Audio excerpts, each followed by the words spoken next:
Paz do Senhor para o povo de Deus. Amém. Queridos, é uma alegria estar aqui. Deus abençoe a liderança dos jovens e a liderança desta igreja, ao longo dessa igreja. Que Deus abençoe a todos aqui. Queridos, infelizmente eu fui acometido com uma enfermidade na minha língua, uma afta. Acho que os irmãos sabem o que é. Algumas vezes vou ter que parar para dar uma pausa para poder não inflamar tanto, certo? Mas, com ou sem afta, Deus vai falar aqui e os irmãos vão ser edificados através da palavra. Amém? Por favor, a primeira carta de Paulo aos Coríntios, capítulo 10.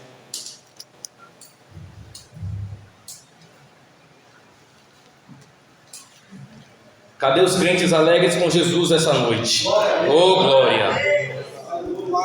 Cadê os jovens avivados desta congregação? Oh, glória! Bendito seja o teu nome.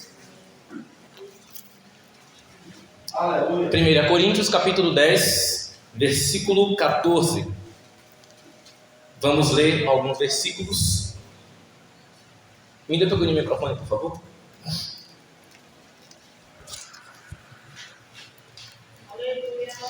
Quem achou, diga amém. Amém. Na minha tradução diz: portanto, meus amados, fugi da idolatria. Eu falo para homens sábios, julgai o que digo. O cálice da bênção que nós abençoamos não é a comunhão do sangue de Cristo? O pão que nós partimos não é a comunhão do corpo de Cristo? Porque nós, sendo muitos, somos um só pão e um só corpo, porque todos somos participantes de um só pão. Versículo 21. Não podeis beber o cálice do Senhor e o cálice dos demônios. Não podeis ser participantes da mesa do Senhor e da mesa dos demônios. 22. Provocaremos o ciúme do Senhor? Somos mais fortes do que Ele? Amém. Aleluia. Queridos, eu estava buscando a Deus, eu mandei mensagem, e Deus me levou para o tema fugindo da idolatria. Antes de entrarmos na explicação da carta e do contexto, eu quero explicar alguns versículos. O versículo 14 é qual lemos. Paulo dá uma instrução ao povo, à igreja que está em Corinto, dizendo: meus amados, fugi da idolatria. Fugir aqui é no sentido de que nós nos escondemos, nos guardemos de praticar a idolatria, as obras da carne. E como se pratica esse refúgio? Lendo a palavra, tendo vida com Deus, tendo vida de oração e jejum, tendo vida em santidade. É assim que fugimos da idolatria. Versículo 15. Eu falo para homens sábios, julgai o que eu digo. O que Paulo quer dizer aqui não é correto o que eu estou dizendo? De fato não é para fugirmos da idolatria? 16. O cálice de bênção que nós abençoamos não é a comunhão do sangue de Cristo? O pão que nós partimos não é a comunhão do corpo de Cristo? O que ele quer dizer aqui? Não é esse mesmo cálice que usamos para adorar a Deus e o mesmo que alguns estão usando para adorar o diabo? Não somos todos um só corpo? Não fazemos parte do cálice do Senhor? Versículo 17. Porque nós, sendo muitos, quantidade, somos um só pão e um só corpo, ou seja, uma igreja. Somos membros múltiplos, tem vários jovens, várias congregações, várias irmãs, vários irmãos, mas somos uma só igreja, um só corpo. Quem me ouve diz amém? Amém. Porque todos somos participantes de um só pão. Ou seja, pode existir quantas congregações for, quantas assembleias for, quantas denominações for, quantas igrejas forem, crentes de todas as idades, isso não importa. O importante é que todos fazemos de um só corpo, de uma igreja, vamos para o mesmo céu, adoramos o mesmo Cristo, lemos a mesma Bíblia. Versículo 21. Não podeis beber o cálice do Senhor e o cálice dos demônios. Não podeis ser participantes da mesa do Senhor e da mesa dos demônios. O que Paulo está dizendo aqui não podemos adorar ao Senhor, tomar da ceia do Senhor e ao mesmo tempo tomar da ceia dos demônios, tomar da ceia do mundo, tomar do cálice, da taça do mundo. Ou ele serve ou ele não serve. O que Paulo está dizendo contemporaneamente para Corinto Vocês adoram o diabo ou vocês adoram a Deus? Versículo 22. Provocaremos o ciúme do Senhor? Somos mais fortes do que o Senhor? O que ele diz aqui é: será que vamos realmente provocar a ira de Deus? Provocar o ciúme de Deus? Deus quer que nós sejamos voltados para a santidade, para a santificação, para uma vida santa de jejum e oração. E Deus, sabendo disso, vocês, amados irmãos, Paulo dizendo, querem realmente tomar do cálice dos demônios? É isso que Paulo diz aqui. Na igreja de Corinto havia muitos problemas, e quem já leu a carta de Corinto sabe disso. Problemas espirituais e carnais, como toda igreja. Afinal, toda igreja tem problema, né? Na adoração, problemas esses que estavam interferindo na adoração a Deus e no culto da igreja. Paulo conseguiu detectar e discernir alguns desses problemas e trazer a resolução para todos esses problemas. E assim resgatar de novo a presença para a adoração e o culto na igreja. Dentro desses problemas, a qual Paulo cita muito é sobre a imoralidade sexual e a idolatria. Quem me ouve diz amém? Amém. Será meio difícil arrancar glória a Deus com esse tipo de mensagem, mas eu preciso pregar o que Deus está mandando, amém? E hoje em dia não tem sido diferente. Existem muitos vivendo no pecado da idolatria e da imoralidade. E é isso que nós vamos ver aqui. O pecado e a resolução para ele. A resolução para a imoralidade, a resolução para a idolatria. Como fugir dele e como se manter longe dele. O pecado da idolatria pode parecer apenas adoração a ídolos, como alguns dizem. A idolatria é só não poder colocar pôsteres no cartaz. Colocar pôsteres na parede, cartazes de alguém, adorar ídolos, adorar a Maria, etc. Mas na verdade não é bem assim. A idolatria também é, escrevi isso na minha visão teológica, é tudo aquilo que toma o lugar de Deus na sua vida. É tudo que minimiza Deus para priorizar a sua própria vontade. E eu vou dar exemplos aqui. É tudo que é cultuado e admirado excessivamente, enquanto Deus está em segundo plano.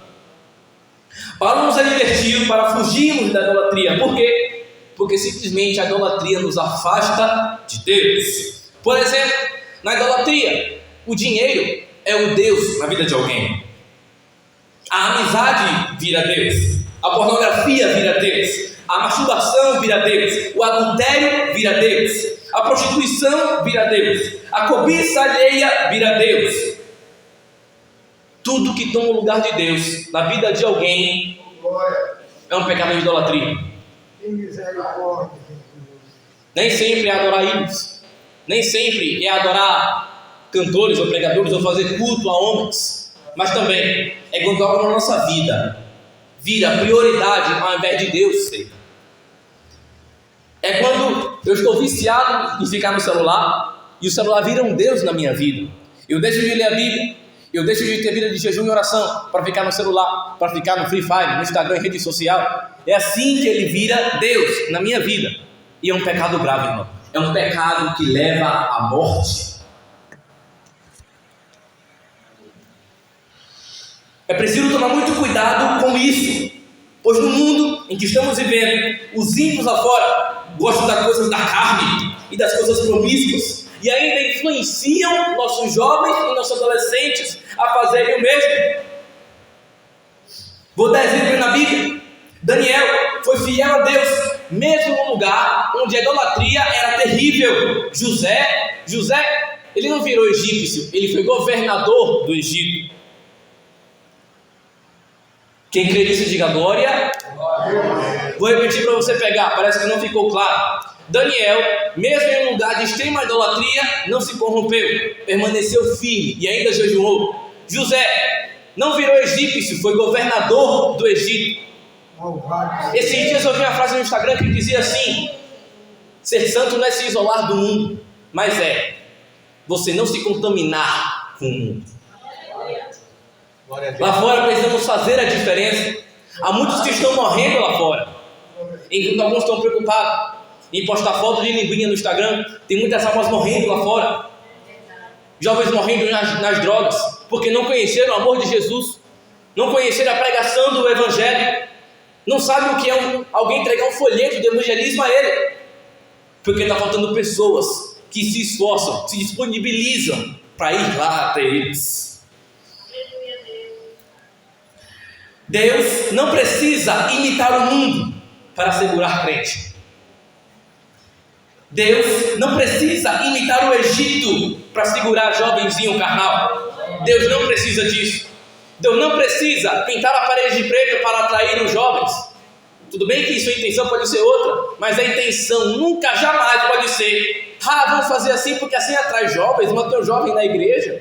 Vamos fazer dessa maneira mais atualizada, mais moderna. Irmão, o que segura jovem espiritual é a palavra de Deus. O que mantém crente na igreja é a palavra. O que mantém o jovem na igreja, o jovem que quer, que se esforça, é a palavra. Glória a Deus, aleluia. O que segura jovem na igreja, irmão, é a palavra. É os cantores, são as músicas que adoram a Deus. São os louvores cristocêntricos, falando da palavra, a teologia cantada. É a pregação do evangelho que segura o jovem na igreja. São essas coisas que seguram quem é espiritual. Agora, quem é carnal, infelizmente, vai pular fora porque não vai aguentar a espiritualidade. Nosso Deus não precisa disso. Nosso Deus não precisa, e Ele não imita o mundo, não imita o Egito, não imita Roma, não imita a Grécia Antiga, que lá tinham os seus deuses imorais, etc. Deus não precisa disso. Nosso Deus é o único que deve ser adorado, pois Ele é único, poderoso, eterno, santo, santo e santo de Israel. Glória a Deus, aleluia. Agora, por favor, redobre sua atenção. A imoralidade sexual. Paulo advertiu várias vezes sobre a imoralidade sexual e também como podemos combatê-la. No capítulo 6 de Coríntios ele diz: tudo me é permitido, mas não deixarei que nada me domine. A imoralidade sexual é aquilo que modifica, adultera, suja o plano original que Deus estabeleceu para a vida sexual do homem e da mulher. Só que vem o diabo com suas ideologias satânicas lá no mundo, querendo perverter as coisas de Deus. Está surgindo até agora igrejas inclusivas, irmão. Que negócio é esse? Ideologias satânicas. Escolas agora querendo impor atividades que eles falam que são escolares com coisa imoral, irmão. Trazendo ideologias satânicas, ideologia de gênero, coisa diabólica. Só que tem um porém: o diabo vai ter que ser derrotado porque ainda tem jovem que guarda a palavra, que mantém a palavra. Onde tem a palavra, irmão, cala a boca, Satanás. Onde tem a palavra, o diabo não prevalece. Onde tem a palavra, cai fora a ideologia de gênero, porque aqui é a palavra. Glória a Deus, aleluia. Na lei de Deus é sexo só depois do casamento. Na lei dos imorais é esperar, isso é coisa de otário. Bora perder a virgindade. Na lei de Deus é Novo Testamento agora é uma mulher só. Cada um tem a sua, sem cobiça para a mulher dos outros. Aí vem os imorais. Vem os carnais dizer: macho que é macho pega 3, pega 2, pega 4, é isso aí. Pois é. Na lei de Deus não, irmão. Macho não é aquele que pega mais de uma garota, não. Negativo. É aquele que tem caráter. É aquele que tem a palavra. É aquele que tem raiz. O mundo é assim, irmão. Perverte as coisas de Deus, querendo que os jovens façam igualzinho. Só que não, irmão. Ainda tem jovem que é remanescente. Ainda tem jovem que é espiritual. Ainda tem jovem que prega a palavra, guarda a palavra e vive na palavra. Tem jovem que guarda a palavra aqui. Aleluia. Glória a Deus, aleluia. Na lei de Deus é nada de prostituição, nada de adultério, nada de fornicação, nada de cobiça, nada dos jovens ficarem sozinhos por muito tempo, nada disso. É a purificação, é a santidade, se guardar do que é mal, fugir, como eu falei aqui no tema. A gente tem que fugir, irmão. Não se preocupe, eu não peço para dar glória. A gente tem que fugir, porque o apóstolo o apóstolo Pedro disse que o diabo é um leão que fica nos rondando, nos circulando, procurando a quem possa tragar, procurando a quem possa derrubar, procurando quem possa destruir. E só fica de pé quem tem a palavra. Só fica de pé quem tem vida no altar. Só fica de pé quem tem vida com Deus. Só fica de pé quem vive na santidade do Senhor. Só quem é de cima vive na lei de Deus. Só quem é de cima vive na lei do Pai. E como é que se combate a imoralidade, Valdir? É simples. Bom, peraí. Jesus disse que carne e demônio só sai com jejum e oração. Quem não se separa da atração do pecado vai cair por causa dela. Vou repetir. Quem não se separa da atração do pecado vai cair por ela. O que será que você tem visto por tanto tempo na internet? O que será que você tem ouvido por muito tempo por aí? O que é que você tem assistido por muito tempo? Irmão, você é aquilo do que você se alimenta. Guarde isso aqui. Você é aquilo que você se alimenta. O que é que você tem assistido? Quais os conteúdos que você tem acessado? Quais as coisas que você tem pensado? É uma coisa a se refletir. Vou dar um conselho aqui, conselho bíblico. Os jovens casais devem parar de ficar muito tempo sozinhos. Alguns que estão até solteiros, acessando sites indevidos, cobiçando as valores da igreja, e até homens casados, caindo em prostituição e adultério. Sabe o que é isso? É falta de santidade, falta de compromisso com Deus, com a palavra, falta de jejum e oração na vida, falta de Deus na vida, falta de foco em santidade, falta de foco em santificação, irmão. A gente tem visto por aí fora muitos escândalos de jovens ministros, jovens pregadores caindo. Por quê? Porque não tem foco. Estão lá só pelo número. Estão lá só porque colocaram no status agendas abertas. Estão lá só para aparecer, só por amizades. É assim que acontece, é assim que começa. É interessante essa coisa de agendas abertas, porque alguns colocam no status agendas abertas, bota por aí 30 dias de agenda. Irmão, primeiro, se o cabra coloca 30 dias de agenda, primeiro, ele não congrega, ele não ceia, não sabe o que é culto doutrinário, não sabe o que é congregar, não sabe o que é conviver com os irmãos. É uma coisa a se refletir. Glória a Deus. Glória.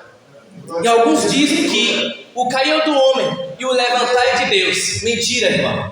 Você caiu porque você quis. Você caiu porque ficou muito na atração do pecado, na cobiça. Olha lá atrás no Éden. Eva cobiçou, insatisfação. Os homens caíram lá atrás por insatisfação, cobiça, desejo, curiosidade. Curiosidade mata, irmão.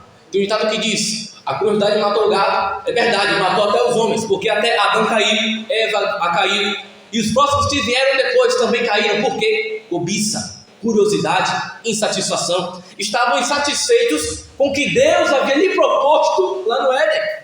Tinha tanta árvore, meu Deus, tinha tanto fruto, tinha tanta coisa lá para eles verem, se divertirem, se edificarem. Não, vai comer logo do fruto que Deus tinha proibido.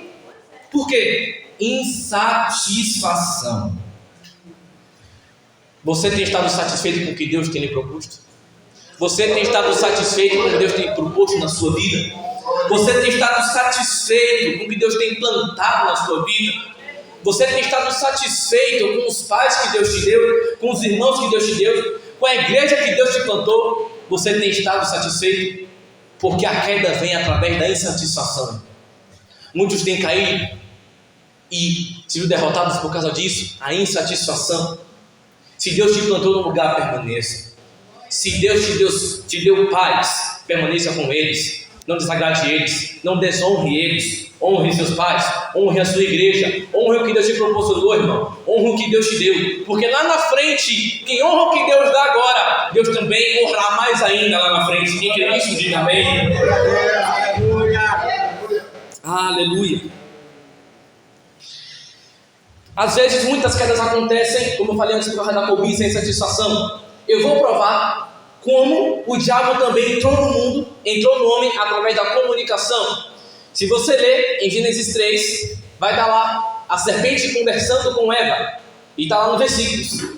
E Eva respondeu, e a serpente disse, e Eva respondeu, e a serpente disse, e por assim vai. É através da comunicação, irmão. Algumas pessoas também caem porque fica de muita conversinha até tarde, fica conversando o que não deve, fica no Facebook até as 1 da manhã, meia-noite, fica no Instagram no direct até as 2 da manhã. entra através da comunicação. Precisamos fugir disso. Alguns jovens estão rindo, mas é sério, isso é verdade. O diabo entra através da comunicação, da verbalização. Só que tem um porém. Em João capítulo 1 diz: eis o verbo se fez carne, irmão. O diabo pode ter vindo através da comunicação, do verbo, da palavra, da fala. Mas Jesus foi o verbo que se cumpriu no Novo Testamento, irmão. Eis aí o Cordeiro de Deus que tira o pecado do mundo. Se tem alguém que pode nos livrar, é Jesus. Ele cura, liberta, salva, transforma. Aleluia! É só através da expiação, da morte de Jesus, do sangue derramado no Calvário, que conseguimos nos libertar. Sabe por que em Apocalipse Jesus diz: eu sou o Alfa e o Ômega? É porque tem coisa que Jesus não vai acertar agora, mas vai acertar no dia do juízo. Ficou pesado agora, mas é sério. Tem coisas que Deus não acerta agora, vai acertar no dia do julgamento final, irmão. Porque tem alguns que brincam, e esses não são ovelhas, são bodes. Tem hereges, alguns que brincam com o evangelho, que estão brincando de ser crentes, brincando de andar com a Bíblia na mão, brincando de cantar, brincando de pregar, brincando de evangelizar. Irmão, isso é perigoso, isso é blasfêmia. Aí dizem, perguntam, né? Por que ele está em cartaz? Por que ele prega? Por que ele canta? Por que ele cresce também e eu não cresço nada? Irmão, está na Bíblia. O joio e o trigo também cresce. Mas no final... Glória a Deus, glória a Deus, aleluia. Até a África subiu, glória a Deus. No final, o joio será cortado. Chega lá no céu, vai os engraçadinhos dizer: Senhor, em teu nome curamos enfermos, pregamos, expulsamos demônios. E aí? Cadê a nossa galardão? Cadê a minha bênção? Parece aqueles crentes que não vivem vida de oração, de sacrifício, aí chega no culto, me dá. Vai chegar assim no juízo também. Aí chega os engraçadinhos lá, falando: Senhor, cadê? Eu fiz isso, eu evangelizei, eu preguei, eu cantei bonitinho, Jesus foi, eu ensaiei e tudo mais. Aí Jesus diz: rapaz, isso aí não é nada, porque você estava brincando, fez por outro motivo, a parte de mim, porque eu não te conheço. O que é pior, irmão? Sofrer pelo Evangelho, viver em sacrifício, viver em santidade, ou lá no dia do juízo, ouvir de Jesus: aparta de mim, porque eu não te conheço. É melhor sofrer agora pelo Evangelho. É melhor sofrer na renúncia agora. É melhor negar a si mesmo agora, do que chegar no dia do juízo, irmão, e ouvir de Jesus: aparta de mim. É melhor do que ouvir de Jesus: eu não te conheço. É melhor sofrer agora. É melhor largar o que não veio de Deus agora. É melhor parar com essas coisas agora. É melhor se negar agora do que sofrer no inferno. Alguns não vivem uma vida de Marcos 8,15. Negue-se a si mesmo, tome sua cruz e siga-me. Alguns não querem viver dessa forma, porque eles não querem fugir da idolatria, não querem fugir da imoralidade, não querem fugir das obras da carne. Eles querem permanecer, porque é bom, é gostoso, é maravilhoso. Pecar é bom. A carne odeia jejum, a carne odeia oração, a carne odeia ir para o culto, a carne odeia ler a Bíblia, a carne odeia a santidade. Mas tem aqueles que estão se negando, tem aqueles que renunciam, tem aqueles que são remanescentes, tem aqueles que largaram tudo por Jesus, tem aqueles que são transformados pelo poder do Evangelho. Ainda tem os remanescentes, ainda tem as ovelhas, ainda tem os lavados e remidos, irmãos. Mas não se preocupem com os hereges, com o joio, com os bodes, porque no grande dia, no juízo final, serão cortados e lançados no lago de fogo. Eu quero contar um pouco sobre o que Deus fez na minha vida. Eu cresci, aproveitando que eu estou nesse tema, eu cresci num pecado mortal da idolatria. Eu sempre fui criado num berço evangélico. Minha mãe me criou assim. Na verdade, eu fui fruto da oração da minha mãe, um milagre. Ela fez um propósito com Deus e disse que se ela se Deus desse um filho a ela ia servir a Deus junto comigo. E até hoje está assim. E aí, foi nesse nível. Só que, sabe, irmão, é aquela coisa, aquela frase que eu ouvi um dia atrás. Tem gente que sai do evangelho, mas o evangelho não sai dele. Está percebendo isso? Eu estava assim, eu estava entrando para cá, na idolatria, o diabo me cegou com alguns artistas do PQ idolatrando, etc. Eu estava assim, só que eu estava na carne, no mundo, entre aspas, mas não estava tirado do evangelho. Eu ainda guardava algumas coisas, eu ainda ia para o culto, eu ainda ia para a igreja, eu ainda cantava no grupo, eu ainda dava uma oportunidadezinha de cabeça baixa, porque o pecado traz vergonha, então automaticamente, né, um tímido. Então é assim mesmo. Aí eu fui crescendo nisso, e Deus usando os atos, dizendo para mim: olha, tu vai ser pregador, vai ser futuro pastor, vai ser profeta, isso, aquilo. Eu não queria saber, eu só queria libertinagem, carne. Eu fui assim, é churrasqueiro, eu queria carne. Aí eu estava nesse nível. Quando foi o ano passado,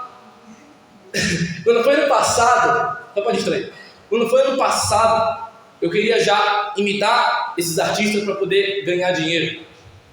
E assim foi. Eu não dormia noites. Eu queria me parecer em todos os aspectos com o cara que eu estava imitando. Uma espécie de cover, imitador. Os irmãos já viram isso. E assim foi. E eu estava assim dentro da igreja, ainda assim fazendo isso. Eu me lembro que eu era sonoplástico e meu pastor sempre alertava e me dizia, ameaçando, né, ele dizendo que uma hora ia me tirar do cargo se eu continuasse. Quando chegou janeiro, dezembro para janeiro, o pastor disse: olha, filho, eu infelizmente vou ter que te tirar do cargo. Você está assim, assado. O meu cabelo estava dessa altura, irmão, estava muito grande. Se os irmãos olharem fotos minhas do ano passado como eu estou hoje, não vão me reconhecer, porque estava terrível o negócio. Satanás estava no couro mesmo. E aí eu me lembro que minha mãe, ela me viu saindo para uma apresentação, e ela conta que nesse dia é como se ela tivesse tocado nas orlas de Jesus, porque ela orou de uma forma como nunca antes. Ela sentiu que naquele dia aconteceu algo diferente. Quando foi janeiro, o pastor me disse isso. Eu voltei para casa, irmão, cabisbaixo, triste, depressivo, sem jeito. Aí eu sentei na minha cadeira, olhei para o teto e falei assim: Jesus, eu acho que não tem mais jeito, né? Não tem saída. Para cá não dá mais, complicou, o senhor fechou as portas para mim, né? Acho que eu vou aceitar a missão. Chega, né? Acho que restou só esse caminho. E assim foi. A partir daquele dia, as roupas que eu usava para imitar o cara, joguei tudo fora. Algumas eu toquei fogo, algumas eu aproveitei, porque eu fazia uns trabalhos com meu pai. Algumas eu toquei fogo, etc. De tudo eu me fiz, de tudo. A rede social que eu postava um bocado de coisa, deletei tudo. Claro que não foi um processo tão rápido assim, demorou um tempinho, mas com mais ou menos 1 semana e meia, eu já era uma pessoa nova. Eu pedia para ele: Jesus, me batiza. Aí Jesus: eu vou te batizar quando tu está na carne. Quando foi uma semana depois, eu recebi o dom das línguas, fui batizado com o Espírito Santo. E desde fevereiro eu estou atendendo a gente, até hoje. Eu e minha mãe, a gente atende dentro e fora de Camaçari. Ela canta, eu prego, ela canta. E assim tem sido, irmão. Jamais esqueça da onde Deus te tirou. Jamais esqueça dos momentos que você fugiu do diabo para servir a Jesus. Jamais esqueça da onde Deus te tirou e te plantou agora. Jamais se esqueça do que Deus proporcionou para a sua vida. Precisamos fugir dessas coisas, irmãos. Precisamos fugir. Eu não vim aqui pregar chave de carro, chave de casa. Receba! Não, eu não vim pregar isso aqui, infelizmente. Eu vim pregar o Evangelho. Céu e inferno. Arrependa-se, negue-se a si mesmo, tome sua cruz e siga Jesus. Essa é a pregação do Evangelho. Se a gente quiser ir para o céu, não vai ser de qualquer maneira, não vai ser de qualquer forma. Vai ser da maneira dura para alguns mesmo. Vai ser difícil, vai ser árduo. Vai ter que ser assim para entrar no prumo, para entrar no Santo dos Santos, no grande tabernáculo. Vai ter que ser assim, no prumo. Minha mãe sempre me criou na doutrina, irmão. E aí tinha vezes lá em casa que eu desviava um pouquinho. Aí ela pregava o salto dela e chamava de psicóloga. Aí aquela desviadinha, ela pegava a psicóloga, dizia para tu ver, se afaste para tu ver. É o que? Gritou com a mãe, foi a psicóloga aqui. É assim que ela fazia. Assim que fazem. Eu sei que nem todos foram criados no berço evangélico, no lar evangélico, mas Deus tem um tratar com todos de maneira diferenciada. Mas Deus sempre tem um chamado, sempre tem um propósito. Deus não te tira de um lugar à toa, irmão. Deus não te tira de um lugar à toa. Ele tem um projeto, tem um propósito transformador, libertador para você, para sua família e para sua vida. Creia nisso. Os irmãos podem ficar de pé comigo para encerrarmos?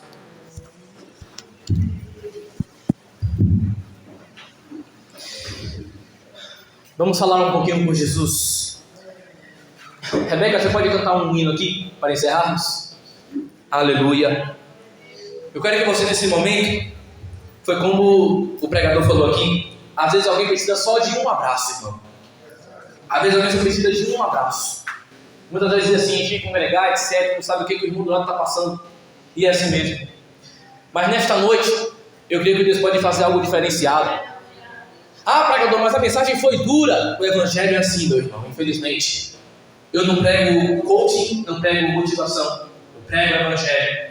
O evangelho é dessa maneira aqui. Jesus é luz. O apóstolo João diz que Jesus é luz e nele não há treva nenhuma. Quem está em Cristo, nova criatura é.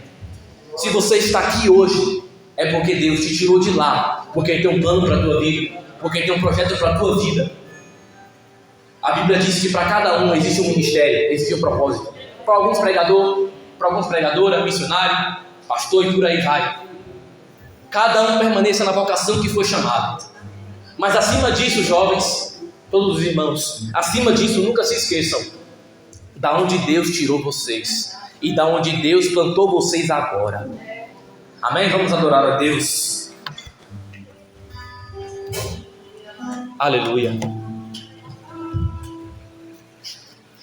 Aleluia. Feche seus olhos, vamos falar com Jesus. Eu navegarei o oceano do Espírito.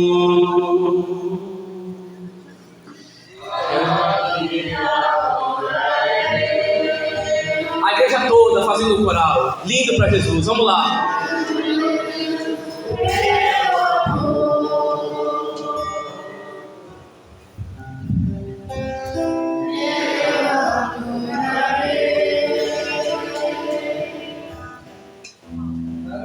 Ao Deus da minha vida,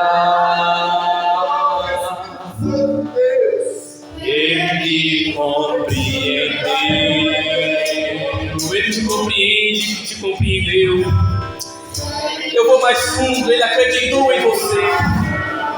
Ah, mas a pregação, o evangelho é duro, o evangelho é difícil. É nesse mesmo mundo que vamos no céu.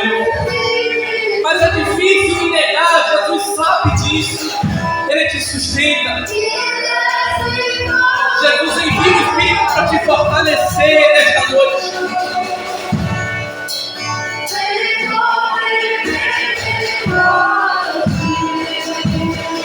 Se sentir de Deus abraçar alguém, abraça. Deus trabalha onde há liberdade, irmão. Aqui é a casa de Deus. Adore como você vem e entende. Ah, Senhor, mas está doendo, eu sei, a minha graça te basta. Mas renunciar é difícil, eu sei, minha graça te basta. Ah, Senhor, o chamado é difícil, eu sei, mas a minha graça te basta. Oh, aleluia.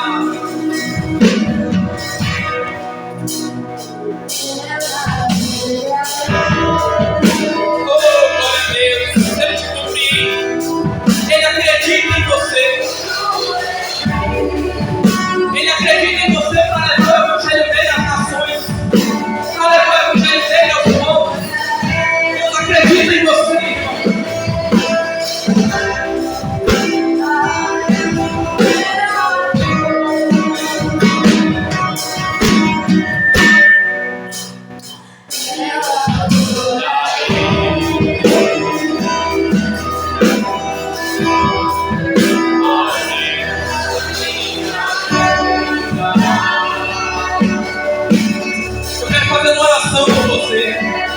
Aí onde você está,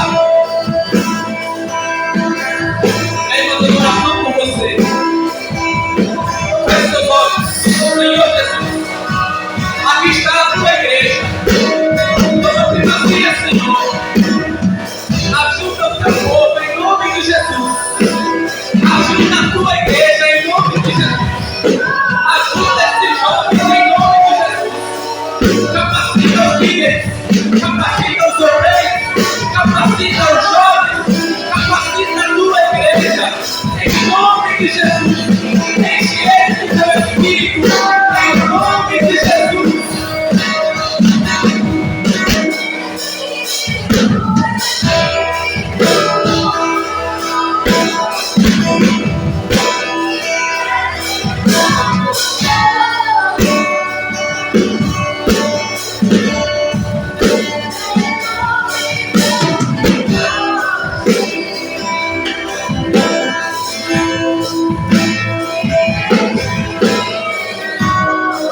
Evangelho, diga amém.